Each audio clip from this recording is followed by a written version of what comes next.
नमस्कार, जय श्री कृष्णा। आज हम आपको बताने जा रहे हैं कि यदि राहु आपके प्रथम से लेकर द्वादश भाव में विद्यमान है और राहु की ही दशा चल रही है तो वह किस तरह का फल आपको प्रदान करता है। मैंने पिछले वीडियो में आपको बताया है, एक सीरीज मैंने बताई है कि लग्न से लेकर 12 भाव तक राहु की भावगत स्थिति क्या है। स्थिर एक फल मैंने आपको बहुत कुछ उन वीडियोस में बताया है और आज का जो ये मेरा वीडियो है इसमें मैं आपको बताने जा रही हूँ कि जब दशा चलती है राहु की और राहु इन भावों में विद्यमान है तो वह किस तरह का फल आपको प्रदान करता है। राहु के विषय में भी पिछले वीडियो में मैंने आपको बताया है कि वह बहुत ही स्नेही व्यक्तित्व का होता है और दुनिया के जितने भी काम, क्रोध, लोभ, मोह, ये जो सारे प्रपंच होते हैं उसमें आसक्त करता है। ठीक है, तो जब राहु की दशा चलती है तो आपका अट्रैक्शन उन सभी चीजों में बढ़ता है जिस भाव में राहु बैठता है और जिस भाव को वह रिप्रेजेंट करता है, चाहे वह प्रथम भाव में है, द्वितीय भाव में है, तृतीय भाव में है, पंचम में है, चतुर्थ में है या फिर द्वादश भाव में है। उन समस्त भाव को खींचकर अपनी तरफ आकर्षित करता है और पहले वो अपना स्वार्थ पूरा करता है और फिर बाद में वह उससे रिलेटेड परोपकार करवाता है। ये बहुत ही खास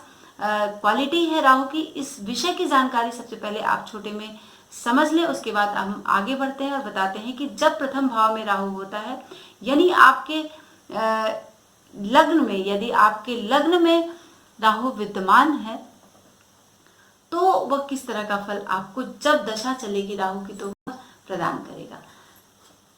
लग्न यानी आपका पूरा व्यक्तित्व। तो जब राहु की दशा चलेगी तो कहीं ना कहीं से आपको शत्रुओं की वजह से या तो विष की संभावना बन जाएगी। तो वहां पर आपको जब दशा में, राहु की दशा में आपको बहुत ज्यादा सतर्क रहने की जरूरत है। क्यों? क्योंकि राहु वहां पर इस तरह की प्रॉब्लम क्रिएट करता है, आगजनी की समस्या बन सकती है और उस दशा के दौरान आपको इन प्रॉब्लम से गुजरना पड़ सकता है। जब आपके लग्न में राहु विद्यमान है तो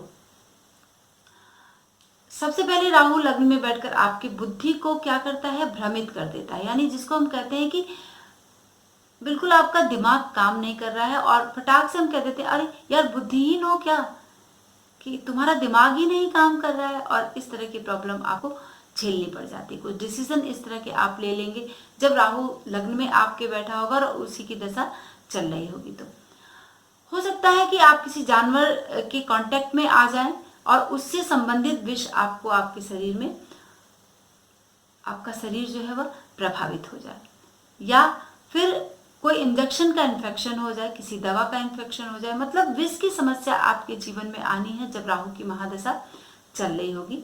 उस समय ये बातों से आपको बहुत ही ज्यादा सावधान रहने की जरूरत है। कहीं रास्ते में आप जा रहे हैं, कहीं भीड़ में आप हैं और शस्त्र लगने की संभावना बन जाती है, या फिर शस्त्र से आघात लगने की पूरी संभावना बन जाती है और उसका भय आपको बना रहता है। तो ये क्रिएट करता है राहु जब दशा में चलता है अपनी, और जब आपके लग्न में राहु विद्यमान होता है तो आपके जो रिलेटिव्स हैं, आपके बंधु बांधव, भाई, इन सब लोगों से आपकी शत्रुता हो जाती है जब लग्न में राहु विद्यमान होता है।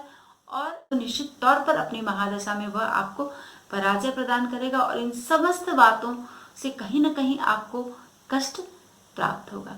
तो ये बहुत ही खास जानकारियां हैं राहु की जब वह महादशा में चलता है।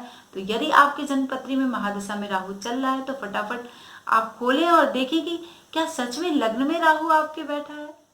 विषय में बताते हैं कि यदि द्वितीय भाव में राहु आपके विद्यमान है और राहु की ही दशा चल रही है तो किस तरह की प्रॉब्लम वह आपको क्रिएट करेगा। तो सबसे पहले द्वितीय भाव के विषय में आप जान लें कि द्वितीय भाव किन किन चीजों को रिप्रेजेंट करता है। धन का भाव है, वाणी का भाव है, कुटुंब का भाव है। तो इन सब चीजों से आपको प्रॉब्लम क्रिएट करेगा द्वितीय भाव का राहु। सबसे पहले धन की हानि कर देगा, राज्य पक्ष जो है उससे आपको प्रॉब्लम क्रिएट करेगा। यदि आपके जन्म पत्री में जेल योग है या फिर कारावास योग है या फिर अदालती कोई मामला चल रहा है तो वो आपके पक्ष में निश्चित तौर पर नहीं जाएगा और उससे रिलेटेड परेशानी आपको प्राप्त होगी।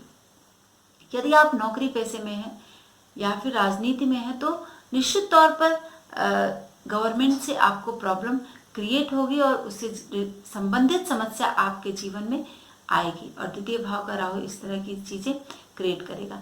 आपसे छोटे तबके के लोग यानी निम्न व्यक्ति जो हैं, या फिर चाहे प्रोफेशन में आपसे छोटा कोई हो, या फिर इस तरह की कोई समस्या हो जिससे संबंधित आपको राहु जब दशा महादशा अंतरदशा में चलेगा तो आपको उनकी सेवा निश्चित तौर पर करनी पड़ जाएगी।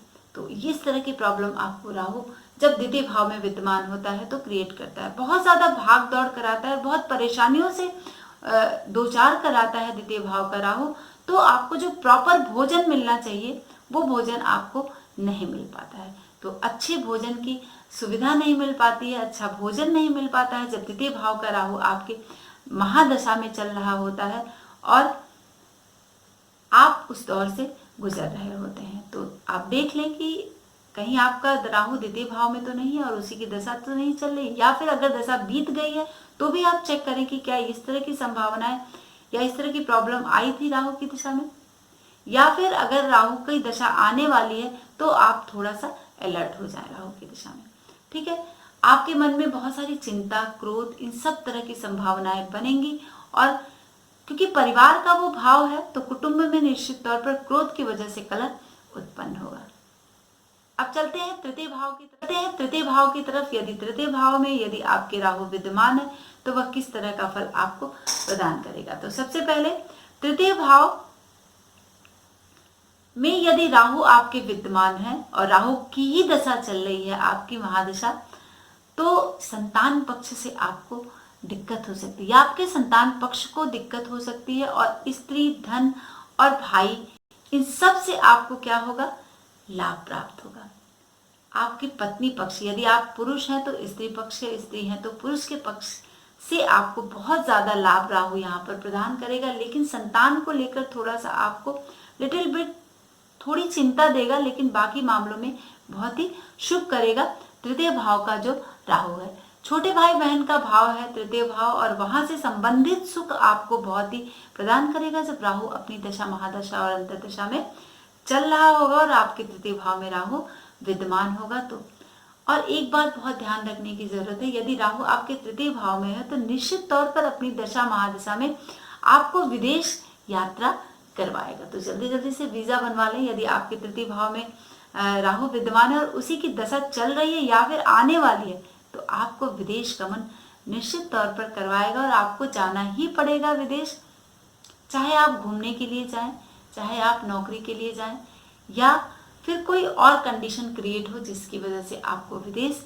जाने की संभावना बन जाए। तो ये रहा हमारा लग्न से लेकर तृतीय भाव तक का राहु का फल जब वह दशा महादशा में चलता है और इस तरह की भावगत स्थिति और दशा का फल आपको प्रदान करता है। तो मिलते हैं नेक्स्ट वीडियो में और आगे हम फिर बताते हैं आपको कि चतुर्थ भाव से लेकर आगे के भाव में राहु जब दशा में रहता है तो किस तरह का फल आपको प्रदान करेगा। नमस्कार, जय श्री कृष्ण।